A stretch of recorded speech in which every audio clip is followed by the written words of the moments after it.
जय भोलेनाथ। सोमवार के दिन भगवान शिव सहित पूरे शिव परिवार की पूजा करके व्रत रखा जाता है। सोमवार व्रत में भगवान शिव की पूजा के साथ ही व्रत कथा पढ़ना या सुनना बहुत जरूरी माना गया है। इसलिए आज की इस वीडियो में आप सुनेंगे सोमवार व्रत की संपूर्ण कथा। अगर कथा अच्छी लगे तो प्लीज वीडियो को लाइक जरूर कीजिएगा। पौराणिक कथा के अनुसार प्राचीन समय की बात है। एक गांव में एक साहूकार रहा करता था। साहूकार धनी था, उसके पास अथाह धन दौलत थी, लेकिन उसकी कोई संतान नहीं थी।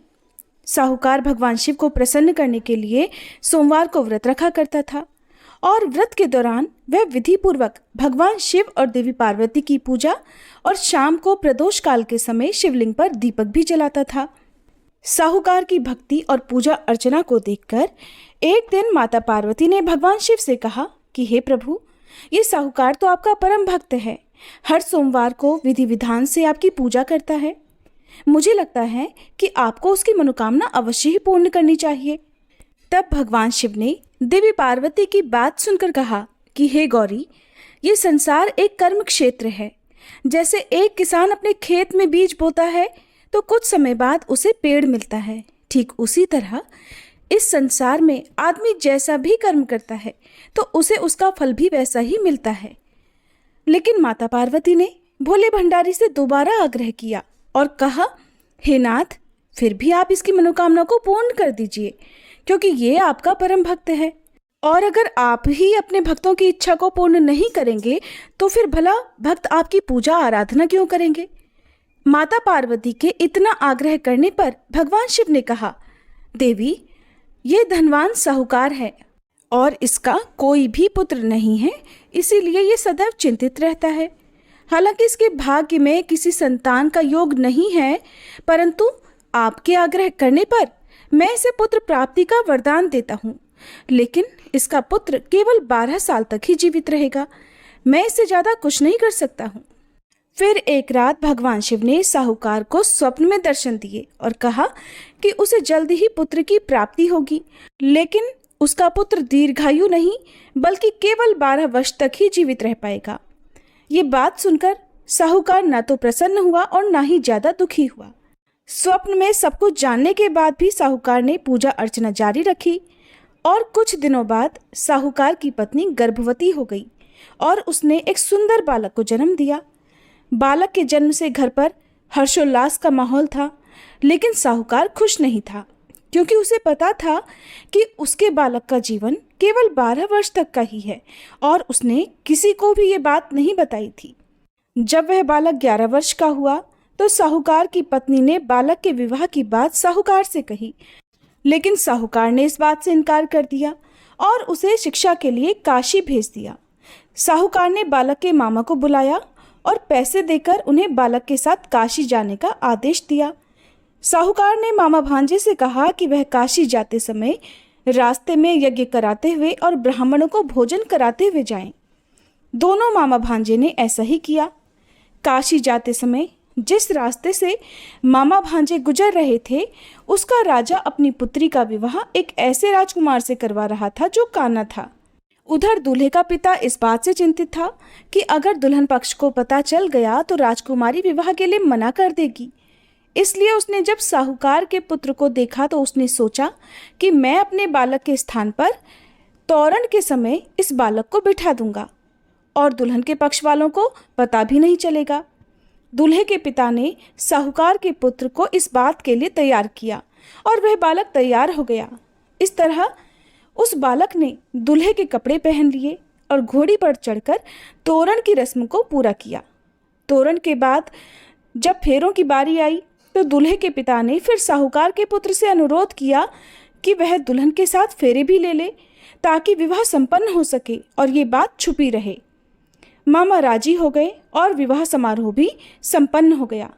विवाह संपन्न होने के बाद मामा भांजा काशी के लिए प्रस्थान कर गए, परंतु साहूकार के पुत्र ने दुल्हन के कपड़ों पर लिख दिया कि तुम्हारा विवाह तो मुझसे हुआ है, लेकिन तुम जिसके साथ विदा किए जाओगी वह एक आंख वाला आदमी है और मैं काशी शिक्षा ग्रहण करने जा रहा हूँ। जब राजकुमारी ने ये बात पढ़ी तो उसने राजकुमार के साथ जाने से इनकार कर दिया और अपने पिता से कहा कि ये मेरा पति नहीं है, मेरे पति शिक्षा ग्रहण करने काशी गए हुए हैं। जब सब जगह ये बात फैल गई तो मजबूरी में दूल्हे के पिता ने सारी बात सच सच बता दी और दुल्हन के पिता ने फिर बेटी को भेजने से इनकार कर दिया। इधर मामा भांजे दोनों काशी पहुंच गए और बालक शिक्षा ग्रहण करने लगा। तब मामा ने यज्ञ करना शुरू कर दिया। जब साहूकार का पुत्र 12 वर्ष का हुआ तब एक दिन उसने अपने मामा से कहा कि उसकी तबीयत ठीक नहीं है और वह सोने के लिए अंदर जा रहा है। साहूकार का पुत्र अंदर सोने के लिए कमरे में गया तो उसकी मृत्यु हो गई। थोड़ी देर के बाद जब मामा अंदर पहुंचे तो उन्होंने बालक को मृत अवस्था में देखा और बहुत दुखी हुए, परंतु वह रो नहीं सकते थे वरना उनका यज्ञ अधूरा रह जाता। इसलिए मामा वापस आकर यज्ञ करने लगे और यज्ञ पूरा करने के बाद और ब्राह्मणों को भोजन कराने के बाद मामा अपने मृत भांजे को देखकर विलाप करने लगे।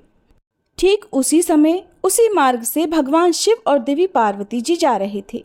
माता पार्वती ने किसी के रोने की करुण आवाज सुनी तो भगवान शिव से कहने लगी कि हे प्रभु, कोई मनुष्य रो रहा है, चलिए उसके दुख को दूर करते हैं। तब भगवान शिव और देवी पार्वती मामा के पास गए और उन्होंने जब मृत बालक को देखा तो हैरान रह गए, क्योंकि वह भगवान शिव के आशीर्वाद से जन्मा साहूकार का पुत्र था। माता पार्वती ने कहा, हे नाथ, ये तो साहूकार का पुत्र है जिसे आपने केवल 12 वर्ष तक ही जीवन जीने का वरदान दिया था, इसलिए आज 12 वर्ष की आयु पूरी होने पर वह मृत्युलोक को चला गया। देवी पार्वती ने मृत बालक को देखा तो उन्हें दया आ गई और भगवान शिव से हाथ जोड़कर कहने लगी, हे प्रभु, आप बस एक बार इस बालक को जीवन दान दे दीजिए, वरना इसके माता पिता जीते जी मर जाएंगे। माता पार्वती के कई बार आग्रह करने पर भगवान शिव ने उनकी बात मान ली और उस बालक को जीवन दान दे दिया। साहूकार का पुत्र जीवित हो गया और मामा भांजे अपने घर की ओर प्रस्थान कर गए। रास्ते में साहूकार का पुत्र उसी शहर से गुजरा जहां उसका विवाह हुआ था। दुल्हन के पिता ने बालक को पहचान लिया और मामा भांजे को लेकर महल में आ गए। फिर दुल्हन के पिता ने एक समारोह किया और अपनी पुत्री को धूमधाम से साहूकार के पुत्र के साथ भेज दिया। उधर जब साहूकार का बालक अपनी पत्नी के साथ घर पहुंचा तो उसके माता पिता अंदर कमरे में बंद होकर बैठे हुए थे। वो सोच रहे थे कि अगर उनका पुत्र सही सलामत वापस नहीं लौटा तो वो भूख प्यास से अपनी जान दे देंगे। तभी बालक के मामा ने कमरे के बाहर आकर उन्हें बताया कि उनका पुत्र जीवित और विवाह करके वापस आ गया है। साहूकार ने बालक को जीवित देखा तो खुशी से उसका स्वागत किया और साहूकार का परिवार इस प्रकार खुशी खुशी जीवन बिताने लगा। ये सब भगवान शिव की कृपा और सोमवार व्रत का ही प्रभाव था कि साहूकार का पुत्र अल्पायु होने के बाद भी दीर्घायु को प्राप्त हुआ। इस प्रकार जो भी भक्त सच्चे मन से भगवान शिव की पूजा करके आज के दिन इस कथा को पढ़ता है अथवा सुनता है और दूसरों को सुनाता है, भगवान शिव उनके सभी दुख दूर करते हैं, उनकी सभी मनोकामनाएं पूर्ण करते हैं। कथा समाप्त।